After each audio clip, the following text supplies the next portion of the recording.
Hello my dear students, आज की class में हम लोग पढ़ने जा रहे हैं जो गॉस थ्योरी हम लोग लास्ट क्लास में ऑलरेडी कवर कर चुके हैं माय डियर, उसके एप्लीकेशंस की शुरुआत होने जा रही है।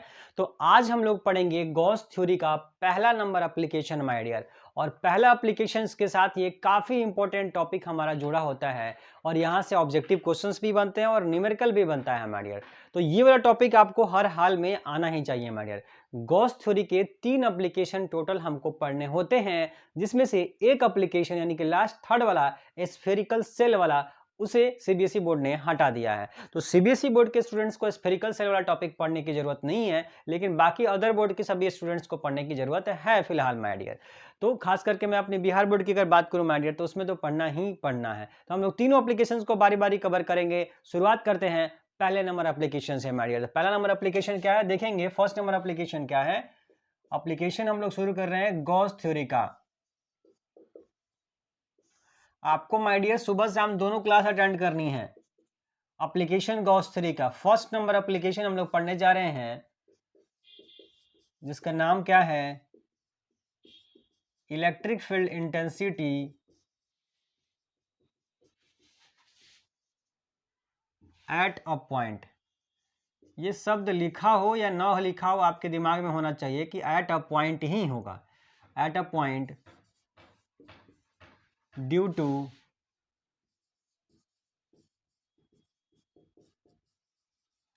infinitely long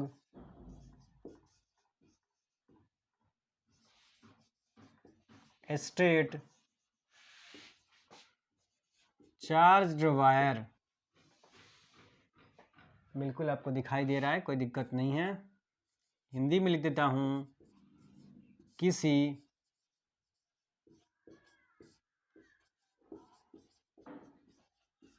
अनंत लंबाई के आवेशित चालक तार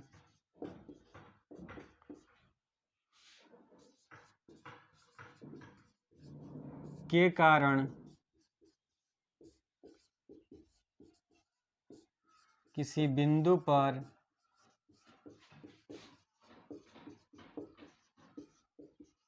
विद्युत क्षेत्र की तीव्रता। इतना लंबा चौड़ा हेडिंग हो गया माय डियर। तो इस हेडिंग को बस आप जस्ट कॉपी में अपने नोट करेंगे, फिर हम लोग इसे मिटा करके अपना फिगर बना के और फिगर ड्रॉ करने के बाद अपना डेरिवेशन हम लोग करने वाले हैं माय डियर। तो आप लोग ये काम कीजिए, मैं हट जाता हूँ। आप सबसे पहले आप हेडिंग नोट कीजिए कि आपको ये हेडिंग क्या है माय डियर। यानी पहला नंबर एप्लीकेशन जो हम लोग को गॉस थ्योरी का पढ़ने जा रहे हैं, वो फर्स्ट नंबर एप्लीकेशन है क्या माय डियर। पहले लिखेंगे, फिर इसका डायग्राम ड्रॉ करने के बाद हम इसको बहुत अच्छे से समझने वाले हैं माय डियर। आप वीडियो पॉज कर लीजिएगा, आराम से लिख लीजिएगा। चलिए अब मैं इसे मिटा देता हूं। अब देखिए माय डियर, कह रहा था कि किसी अनंत लंबाई का तार होना चाहिए। और तार कैसा होना चाहिए? तो बोला स्ट्रेट होना चाहिए, सीधा होना चाहिए माय डियर। मतलब कह रहा है कि एक तार है, एक वायर है माय डियर, जो इन्फिनाइटली लॉन्ग है। कैसा है my dear? Infinitely long wire तार है। और उस तार में कैसा है वो? साथ में आवेशित है। आवेशित है माय डियर, यानी उस चार्ज जो है उस तार के ऊपर चारों ओर फैला हुआ है माय डियर। फिर से समझाने की कोशिश करता हूं आपको। एक तार है जो कि अनंत लंबाई का है, इन्फिनाइट लेंथ है उसकी। माय डियर, किसी चीज की लेंथ इन्फिनाइट तो होती नहीं है, पर हम लोग मान के चल रहे हैं, कोई दिक्कत नहीं है। तो इन्फिनाइट लेंथ है उस वायर की। और उस वायर कैसा है? बोला सीधा है सर। और वायर पे चार्ज जो है यूनिफॉर्मली डिस्ट्रीब्यूटेड है, मतलब आवेशित है, चारों ओर से चार्ज उसके ऊपर फैला हुआ है। अब उस चार्ज की वजह से हमें इलेक्ट्रिक फील्ड पता करना है किसी पर्टिकुलर पॉइंट के ऊपर माय डियर। आ रही है बात समझ में? तो फटाफट से अब हम लोग फोटो पे आ जाते हैं कि फोटो क्या कह रहा है। जरा डायग्राम इसका ड्रॉ करके देखते हैं। ध्यान से देखिए कि सर, ये एक हमने तार बना लिया। ये क्या कर लिया? तार बना लिया। सपोज कीजिए ये इन्फिनाइट लेंथ होगी इसकी, कहीं इधर जा रही होगी। और ये तार कैसा है? बोला सर सीधा है, बिल्कुल स्ट्रेट है, तो स्ट्रेट ही बनाया हमने। अब बोला सर ये चार्ज्ड है। ये क्या है? चार्ज। इसके ऊपर चार्ज है, आवेश चारों ओर फैला हुआ है।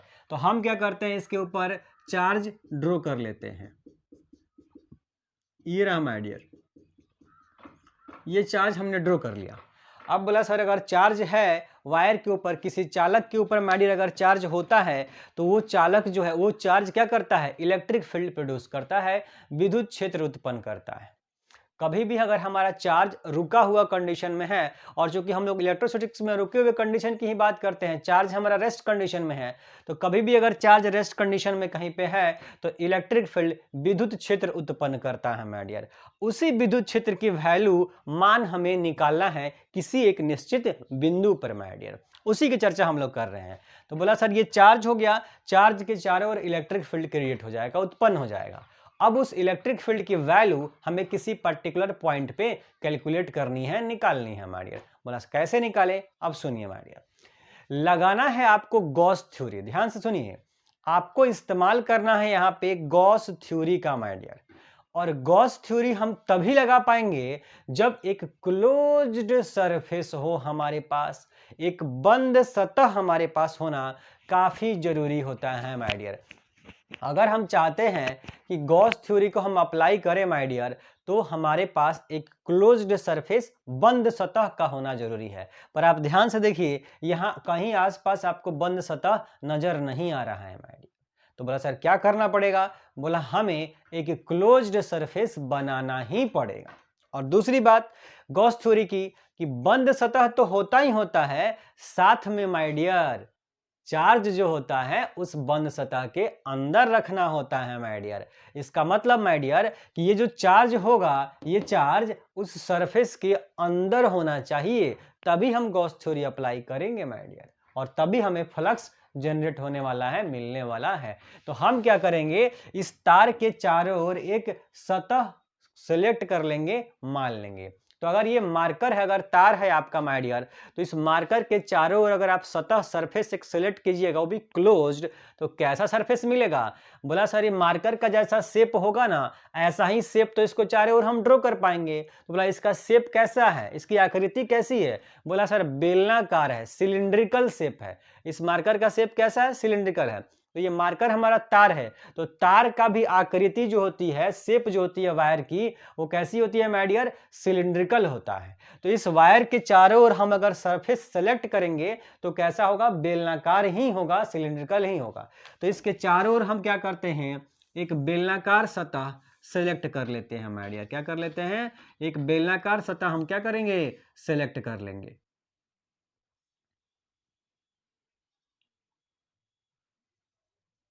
अब जो बेलन आपने सेलेक्ट किया है उसकी कुछ लंबाई भी होगी, बोला बिल्कुल सर, लंबाई कितनी मान लेते हैं, एल मान लेते हैं लंबाई होगी। अब अगर बेलन है, सिलेंडर है, तो सिलेंडर का त्रिज्या भी होगा कुछ, बोला एकदम होगा सर। त्रिज्या यहाँ से लेकर के यहाँ तक, यहाँ से लेकर के यहाँ तक, ये इसकी त्रिज्या हो जाएगी। इसको हटा के यहाँ पे लिख देते हैं, ये त्रिज्या हो जाएगी आर। सपोज कीजिए इसका सेंटर पॉइंट है ओ, और ये त्रिज्या के बाद ये पूरा पॉइंट जो हमने सेलेक्ट कर रहे हैं इसका नाम है पी। क्या नाम है इसका, P है। आप ध्यान से देखेंगे, ये है O, ये पॉइंट है P। अब इसी P पॉइंट पर सपोज कीजिए कि हमें इलेक्ट्रिक फील्ड का मान निकालना था। मैंने अभी आपको क्या बोला कि हमें इलेक्ट्रिक फील्ड, विद्युत क्षेत्र का मान निकालना है किसी एक निश्चित बिंदु के ऊपर माय डियर। तो वो बिंदु तो आप सेलेक्ट कीजिएगा ना पहले, बोला करेंगे सर। तो ये बिंदु हमने, ये P वाला पॉइंट, ये जो हमने एकदम डार्क सर्कल बना रखा है, इसी P वाले पॉइंट पे हमें क्या निकालनी है, इलेक्ट्रिक फील्ड की वैल्यू निकालनी है माय डियर, जिसकी सेंटर से, केंद्र से दूरी कितनी है, या यूं कह लें कि जो तार था बीच में, ये जो बीच में तार था, इस तार से इस पॉइंट की दूरी कितनी है, बोला जो सिलेंडर का सर त्रिज्या है, रेडियस है, उतना ही तो दूरी है। बोला बिल्कुल सर, यानी कि इस तार से ये जो पॉइंट है उसकी दूरी कितनी है, छोटा वाला आर है।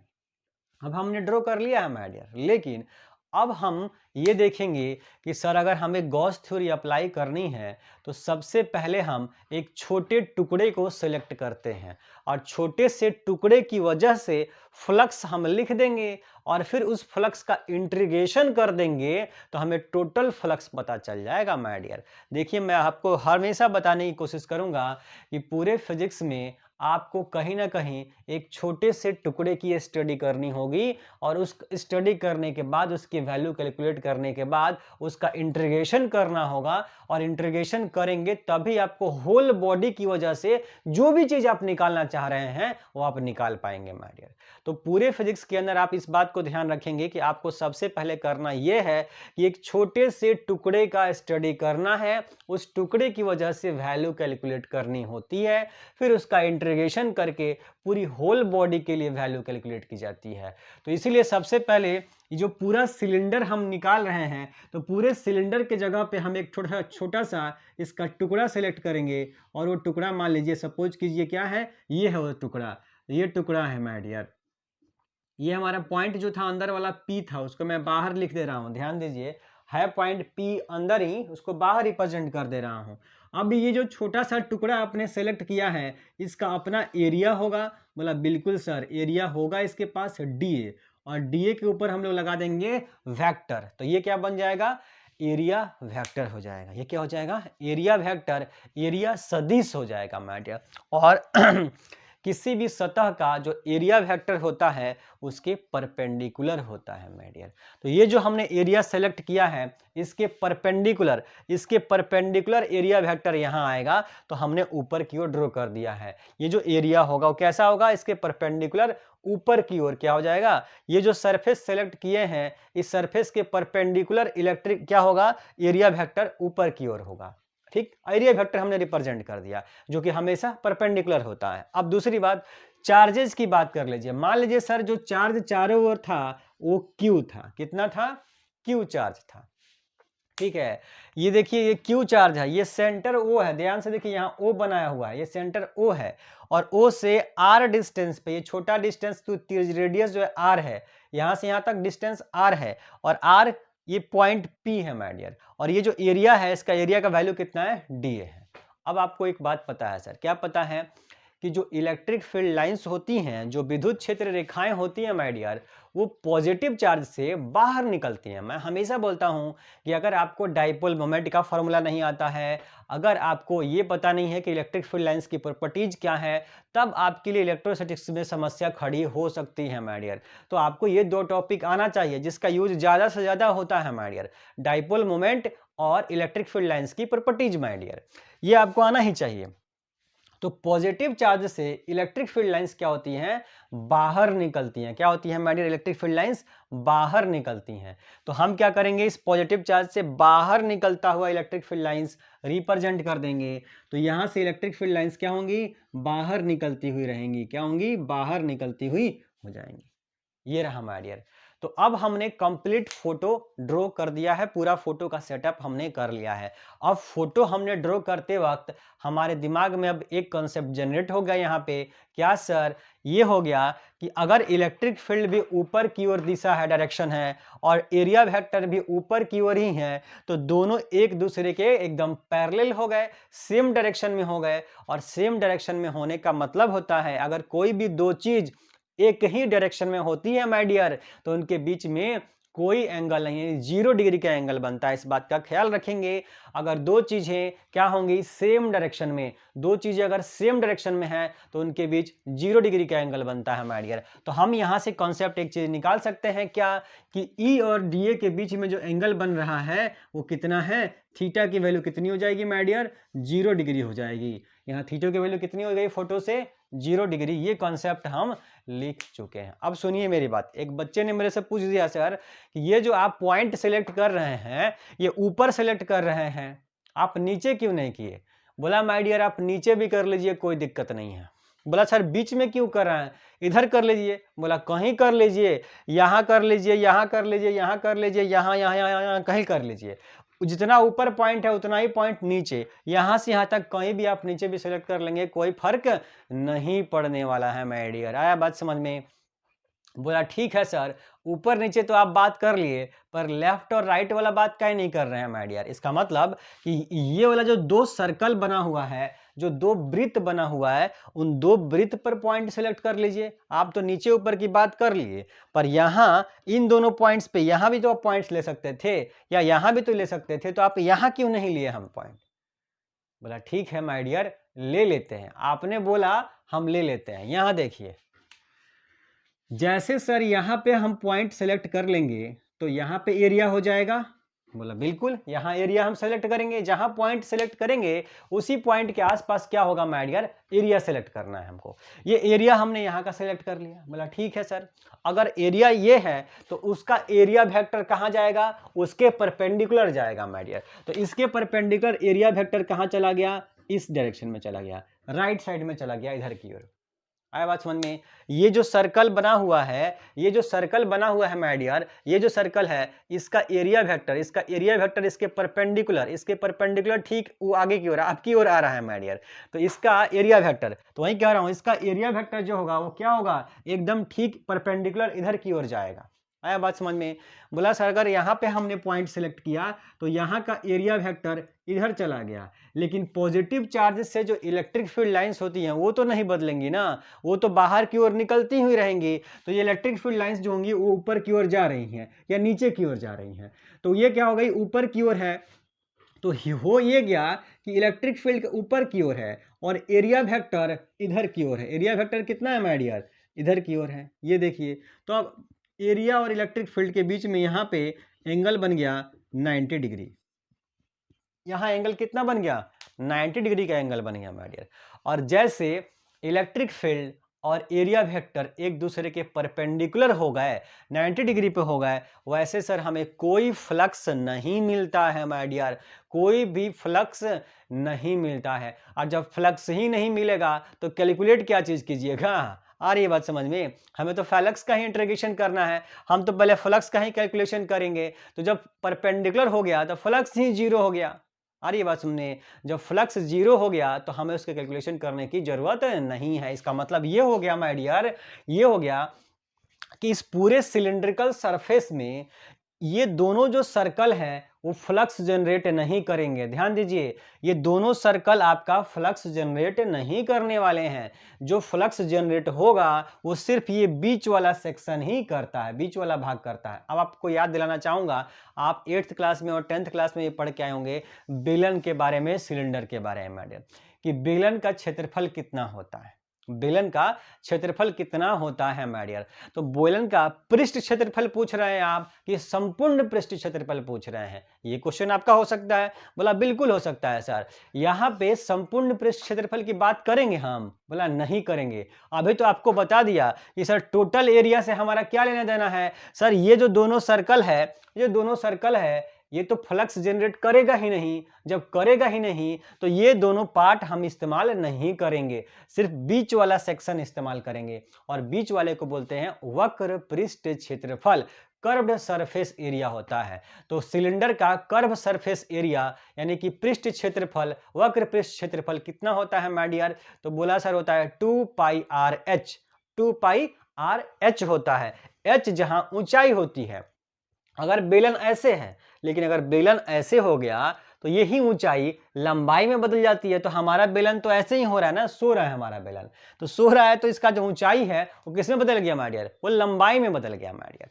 तो 2 पाई आर एच के जगह पे 2 पाई आर एल का इस्तेमाल करेंगे। तो ये जो वक्र पृष्ठ क्षेत्रफल है माय डियर, ये कितना होगा, कर्व सरफेस एरिया कितना होगा, 2 पाई आर एल होगा माय डियर। बस इतनी सी ही बात थी, जो भी था इसके अंदर सब कुछ आपको मैंने समझा दिया माय डियर। अब बारी है डेरिवेशन करने की, तो फटाफट से आप ये डायग्राम पहले नोट डाउन कर लीजिए।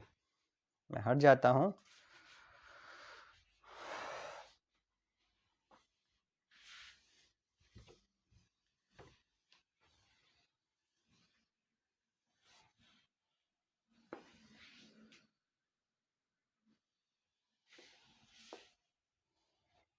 चलिए,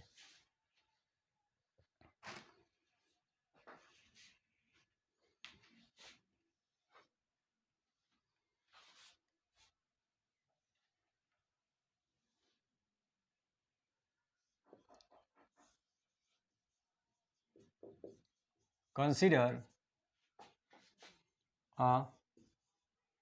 एन कीजिए infinitely long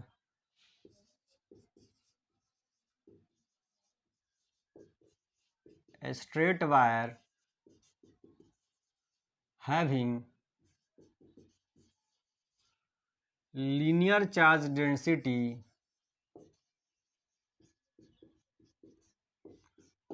lambda is equal to q by l,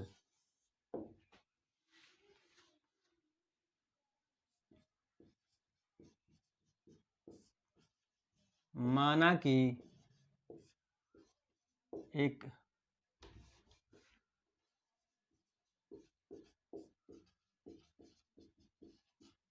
अनंत लंबाई का सीधा आवेशित चालक तार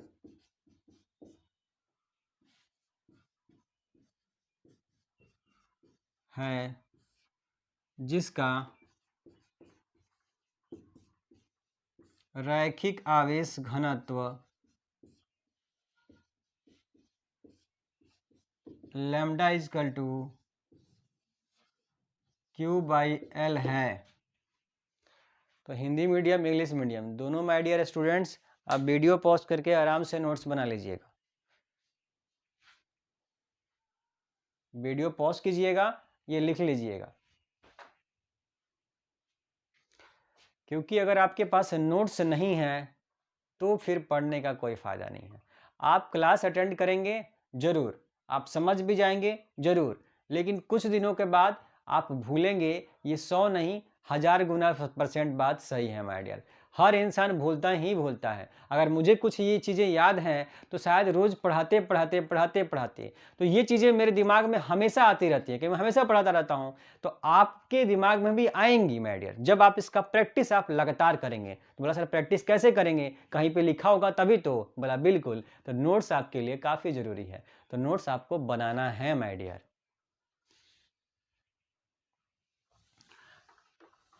आप बार बार वीडियो देख करके रिवीजन नहीं कर सकते, लेकिन आप बार बार कॉपी खोल के रिवीजन जरूर कर सकते हैं my dear.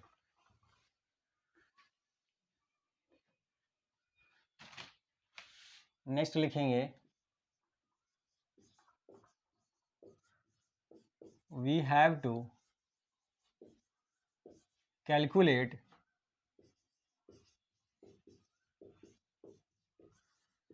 Electric field intensity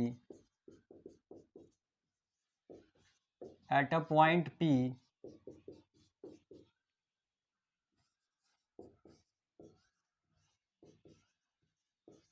at a distance R from the wire। हमें चालक तार से R दूरी पर स्थित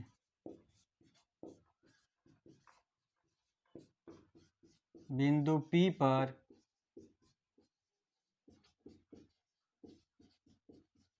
विद्युत क्षेत्र की तीव्रता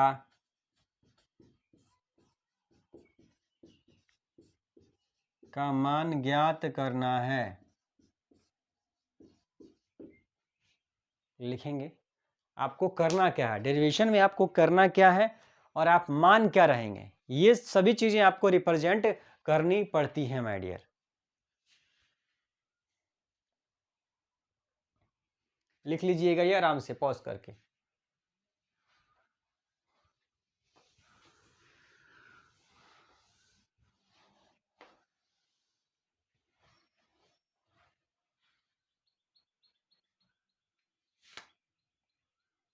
नेक्स्ट लाइन से लिखेंगे, for calculating electric field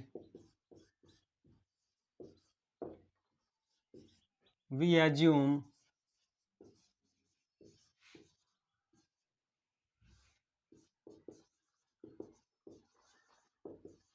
a cylindrical surface, इसका नाम दे दीजिए है तो यहाँ छोड़िए, अ सिलिंड्रिकल सरफेस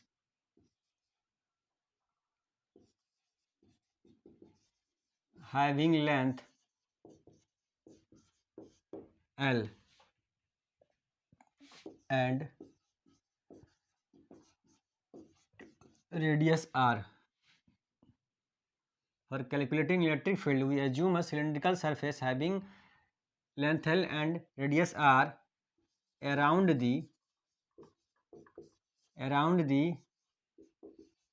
wire.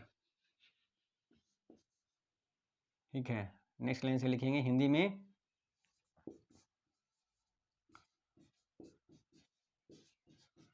विद्युत क्षेत्र का मान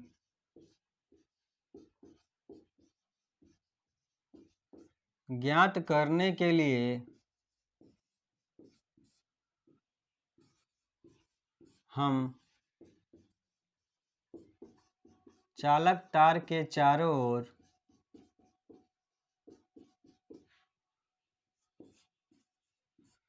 एक बेलनाकार सतह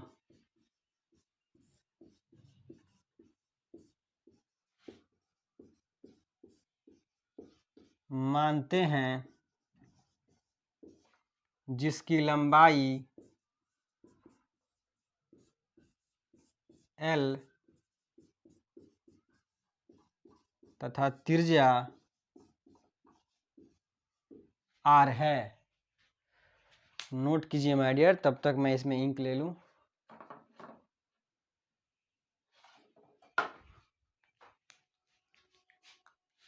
आप वीडियो पॉज करके आराम से लिखेंगे, एक रिकॉर्डेड वीडियो माय डियर। इसके बाद इसके आगे का जो चीज़ है वो हम लोग लाइव क्लास में रात को करने वाले हैं। तो आपको करना ये है माय डियर कि आपको लगातार क्लासेस अटेंड करनी है।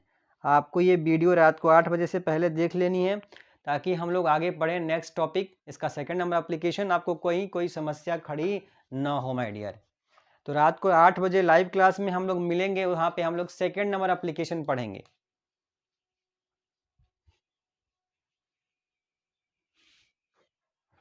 चलिए अब मैं इसे मिटा देता हूँ। अब बोला सर जितना मानना था ना मान लिए, बहुत मान लिए माय डियर, अब नहीं मानेंगे, अब तो सीधे सीधे डेरिवेशन करेंगे हम लोग। अब बारी है मैथमेटिकल कैलकुलेशन करने की। जितना लैंग्वेज था लिख लिया। चलिए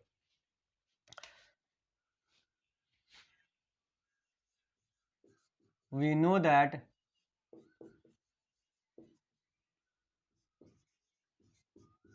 the net electric flux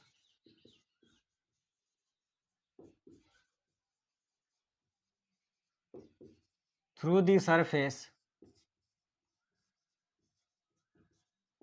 is, ये लिख लेंगे इसका हिंदी। हम जानते हैं कि, इसका हिंदी लिख देता हूं, सतह से गुजरने वाला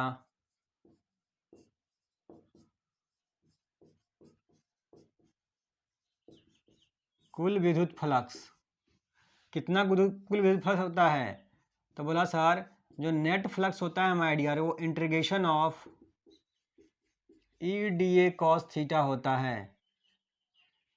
ये होता है टोटल फ्लक्स का फार्मूला। आपको इलेक्ट्रिक फ्लक्स का टॉपिक ऑलरेडी पढ़ाया गया है, फॉर्मूला भी आपको कल गॉस थ्योरी वाले टॉपिक में अगेन हमने ये फॉर्मूला आपको डिस्कस किया था कि किसी सरफेस से टोटल फ्लक्स, नेट फ्लक्स कितना जनरेट होता है, तो होता है integration of EdA cos theta. Integration of EdA cos theta होता है हमारे यार, टोटल फ्लक्स की वैल्यू होती है। अब बोला सर जो थीटा होता है वो E और DA के बीच का एंगल होता है। E और DA के बीच का एंगल कौन है? थीटा है। और अभी मैंने आपको यहाँ पे थीटा के बारे में कॉन्सेप्ट सिखाया था कि E और DA सेम डायरेक्शन में है, E और DA सेम डायरेक्शन में है हमारे डियर। तो थीटा की वैल्यू क्या हो जाएगी? बोला सर यहाँ पे थीटा कितना है? 0 डिग्री। तो यहाँ लिखेंगे here theta is equal to 0 degree. अब जैसे थीटा 0 है पुट कर दीजिए यहाँ पे, तो cos 0 की वैल्यू हो जाएगी 1। क्या हो जाएगी माय डियर? cos 0 1 हो जाएगा। तो टोटल फ्लक्स हो जाएगा integration of E into DA my dear. ये cos थीटा हटा देंगे। बोला सर क्यों हटाया आपने? क्योंकि cos थीटा की वैल्यू 0 है, cos 0 1 हो गया, तो 1 हो गया तो 1 नहीं लिखेंगे, उसको हटा देंगे, E इंटू DA हो गया माय डियर। अब मैं इसकी कहानी थोड़ा सा इधर लिख देता हूं। इलेक्ट्रिक फील्ड यही तो निकालना है हमें, हम इसको कर लेंगे बाहर, तो इंटीग्रेशन के अंदर सिर्फ कौन बचेगा सर? डीए बचेगा। इंटीग्रेशन के अंदर कौन बचेगा? ई हो गया बाहर, ई हमें निकालना है, डीए बचेगा सिर्फ इंटीग्रेशन के अंदर। तो डीए मतलब छोटे से टुकड़े का एरिया, मतलब जो छोटा सा टुकड़ा आपने यहाँ सेलेक्ट किया था इसका एरिया डीए है। पर अगर हम इसका इंटीग्रेशन करेंगे तो पूरा होल बॉडी नहीं मिलेगा।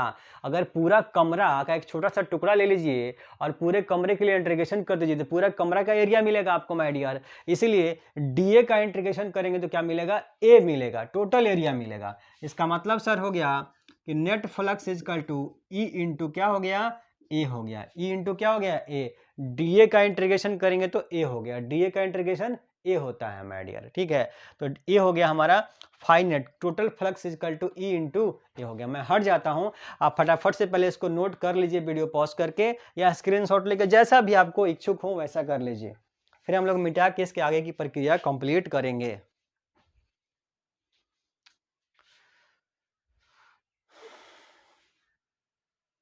किसी भी स्टूडेंट्स को अगर किसी भी टॉपिक में प्रॉब्लम हो कि सर ये मुझे समझ में नहीं आया, तो आपको चैनल पे जाना है और वहाँ पे वीडियो, आप इस वीडियो में चले जाइएगा, आप वीडियो के डिस्क्रिप्शन में जाइएगा, डिस्क्रिप्शन में आपको व्हाट्सएप का ग्रुप का लिंक होगा माय डियर।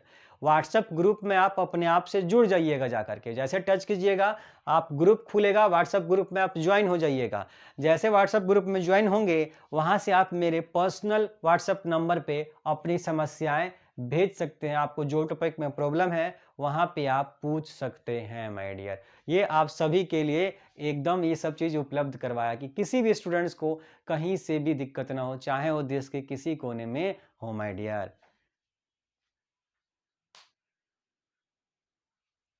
चलिए, आशा करता हूं कि आप सभी ने ये कॉन्सेप्ट लिख लिया होगा।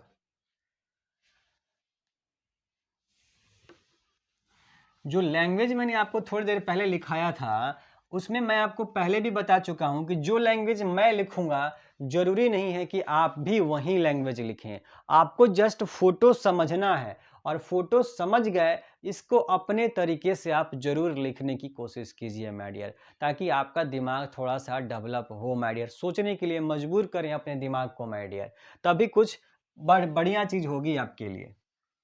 चलिए सर, टोटल फ्लक्स आ गया है E इंटू ए, और ए मतलब एरिया, ए मतलब एरिया। तो टोटल एरिया यानी कि जो हम ये सिलेंडर सरफेस लिया है इस सिलेंडर का एरिया हमें सेलेक्ट करना है।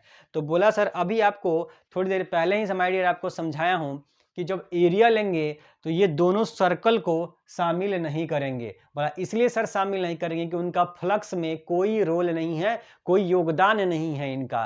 तो ये दोनों सर्कल हम शामिल नहीं करेंगे, सिर्फ बीच वाला शामिल करेंगे। तो बीच वाला शामिल करेंगे तो क्या हो जाएगा? एरिया। बोला सर कैसा एरिया है? कर्व एरिया, कर्व एरिया यानी वक्र सतह, वक्र पृष्ठ क्षेत्रफल आप बोल लीजिए, वक्र पृष्ठ क्षेत्रफल, curve surface area, curved surface area. ये कितना होता है? बोला सर 2 पाई RL होता है। कितना होता है? 2 पाई RL होता है। वक्र पृष्ठ क्षेत्रफल कर्व सरफेस एरिया होता है सिलेंडर का माय डियर, 2 पाई RL। अब बोला सर इसका मतलब ये हो गया कि जो टोटल फ्लक्स E इंटू ए है, तो E लिख दिया हमने और ए एरिया की जगह पे आप वैल्यू पुट कर दीजिए क्या? 2 पाई RL माय डियर। ये आ गया टोटल फ्लक्स है आपका, इक्वेशन नंबर 1 मानेंगे इसे। हम क्या मानेंगे? इक्वेशन नंबर 1 मानेंगे, ठीक है। अब बात करते हैं हम किसकी? गॉस थ्योरी की। बोला सर अभी तक तो आपने गॉस लगाया ही नहीं, आप कह रहे हैं गॉस का एप्लीकेशन पढ़ा रहे हैं, गॉस का कहीं चर्चा ही नहीं किए। बोला अब कर लेते हैं। गॉस थ्योरी अब क्या कहता है ये देखिए। गॉस थ्योरी हमने आपको पढ़ा दिया है लास्ट क्लास में। According to Gauss theorem, Gauss theorem से माय डियर आप क्या जानते हैं कि टोटल फ्लक्स जो होता है वो Q बाई एप्सिलॉन नॉट होता है। टोटल फ्लक्स क्या होता है my dear? Q by epsilon naught. ध्यान से सुनिए, टोटल फ्लक्स की वैल्यू कितनी होती है? गॉस के according Q by epsilon not. Total flux कितना होता है? Q by epsilon. अब इसमें थोड़ा सा हम बदलाव करते हैं। बदलाव ये करते हैं कि जो चार्ज Q है उस Q को थोड़ा सा हम एक्सचेंज कर देते हैं। अब आप देखिए, अब इधर वाला मिटा देता हूं मैं, इस साइड वाला मिटा देता हूं। अब इस फोटो का भी मुझे कोई काम नहीं है, ये स्पेस खाली करते हैं, मिटा लेते हैं इसे। अब देखिए आराम से जगह हो गया, कंप्लीट कर लेंगे।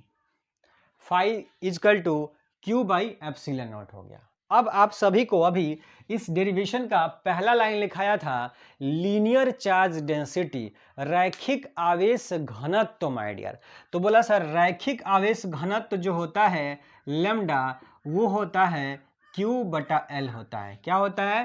रैखिक आवेश घनत्व lambda is equal to sir Q by L होता है। लीनियर चार्ज डेंसिटी कितनी होती है? Lambda is equal to Q by L होती है। तो आप यहां से क्या कर सकते हैं, आप यहां से थोड़ा सा माय डियर ध्यान दीजिए, यहां से लैम्डा, तो ये Q आप निकाल सकते हैं। बोला सर L जाके लैम्डा में मल्टीप्लाई कर जाएगा, L जाके लैम्डा में मल्टीप्लाई कर जाएगा।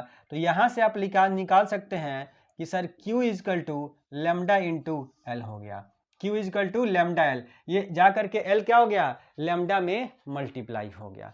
तो जो Q की वैल्यू हमें एक्सचेंज करनी थी लेंथ के फॉर्म में, लैम्डा के फॉर्म में, वो हमने कर दिया है लीनियर चार्ज डेंसिटी से। तो lambda is equal to Q by L, तो Q is equal to lambda L। अब हम क्या करेंगे, ध्यान से सुनिए कि जो टोटल फ्लक्स है Q बाई एप्सिलॉन नॉट, इस Q बाई एप्सिलॉन नॉट में इस Q को रिप्लेस कीजिए, इस Q को यहाँ से हटाइए और Q के जगह पे आप पुट कीजिए क्या? Lambda L। इस Q के जगह पे लैम्डा L पुट करेंगे तो टोटल फ्लक्स माय डियर आप सभी के लिए मिलने वाला है क्या? उस Q को हटा के लिखेंगे लैम्डा इंटू L और अपॉन में क्या है? एप्सिलॉन नॉट, तो एप्सिलॉन नॉट हो जाएगा। इक्वेशन नंबर 2 हो गया। अब हम लोग क्या करेंगे माय डियर, इन दोनों इक्वेशंस को इक्वेट कर देंगे। इक्वेशन फर्स्ट और इक्वेशन सेकंड दोनों का बायां साइड लेफ्ट साइड बराबर है, ये भी टोटल फ्लक्स है, ये भी टोटल फ्लक्स है। तो राइट साइड को क्या कर देंगे? बराबर, लेफ्ट बराबर तो राइट भी बराबर माय डियर। तो जस्ट हमें यही करते हैं और यही करते ही हमारा डेरिवेशन क्या हो जाएगा? कंप्लीट हो जाएगा माय डियर। तो इक्वेशन फर्स्ट एंड सेकंड को हमें बराबर करना है। तो इसका क्या है? राइट साइड में E इंटू 2 पाई RL है और इसका राइट साइड में क्या है? बोला sir lambda L by epsilon not है। बोला बिल्कुल। अब क्या कर देंगे, ये L से L कैंसिल, L से L कैंसिल, L से L कैंसिल हो गया। 2 पाई R बचेगा, 2 पाई R इधर जाएगा तो डिवाइड हो जाएगा, 2 पाई R जाके इधर डिवाइड हो गया। तो इधर इलेक्ट्रिक फील्ड E बच गया माय डियर। इधर क्या बच गया? E। इधर L खत्म हो चुका है तो सिर्फ बचा है लैम्डा, तो ऊपर में बचा है लैम्डा और 2 पाई R जाके नीचे आ गया है एप्सिलॉन नॉट के साथ में। तो हम लोग लिख देंगे 2 pi epsilon naught into R। ये 2 पाई R है लेकिन हमने R को थोड़ा अलग कर दिया सजाने के लिए, सजा के हमने लिख दिया। ये आ गया माय डियर वो डेरिवेशन जो हमें निकालना था माय डियर। तो इलेक्ट्रिक फील्ड का फॉर्मूला आता है lambda upon 2 pi epsilon naught into R my dear. Lambda equal to क्या आता है? 2 pi epsilon naught into R my dear. ये होती है इलेक्ट्रिक फील्ड की वैल्यू एक सिंगल तार, एक तार जो कि इसकी लंबाई अनंत है और वो चारों ओर उसके ऊपर चार्ज फैला हुआ है। तो उसकी चार्ज की वजह से जो इलेक्ट्रिक फील्ड उत्पन्न होगा वो इलेक्ट्रिक फील्ड किसी एक पर्टिकुलर पॉइंट पर कितना होगा? Lambda upon 2 pi epsilon not R होता है माय डियर। तो यहां से रिलेशन निकल गया कि इलेक्ट्रिक फील्ड R के इनवर्सली प्रोपोर्शनल है। इलेक्ट्रिक फील्ड इस R के क्या है? इनवर्सली प्रोपोर्शनल है। ये ऑब्जेक्टिव क्वेश्चंस के लिए हो गया कि इलेक्ट्रिक फील्ड R के इनवर्सली प्रोपोर्शनल, यानी R यानी कि त्रिज्या, रेडियस कह लीजिए सिलेंडर का, या आप डिस्टेंस भी कह लीजिए, तार से पॉइंट की डिस्टेंस, तार से पॉइंट की डिस्टेंस कह लीजिए, उसके इनवर्सली प्रोपोर्शनल होता है। मैं हट जाता हूं, आराम से वीडियो पॉज कीजिए, आराम से लिखिए।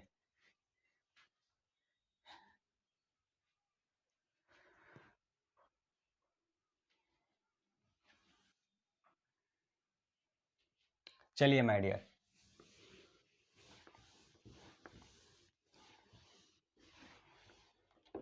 अब ग्राफ खींचने की बारी आई। ग्राफ खींचने की बारी, ये है इलेक्ट्रिक फील्ड और ये है दूरी R माय डियर। आपने क्या देखा कि इलेक्ट्रिक फील्ड R के इनवर्सली प्रोपोर्शनल है, व्युत्क्रमानुपाती है। तो इनवर्सली प्रोपोर्शनल का ग्राफ हम लोग क्या कर देंगे? खींच देंगे। ये ग्राफ हो गया इन्वर्सली प्रोपोर्शनल टू आर का। आए बात समझ में?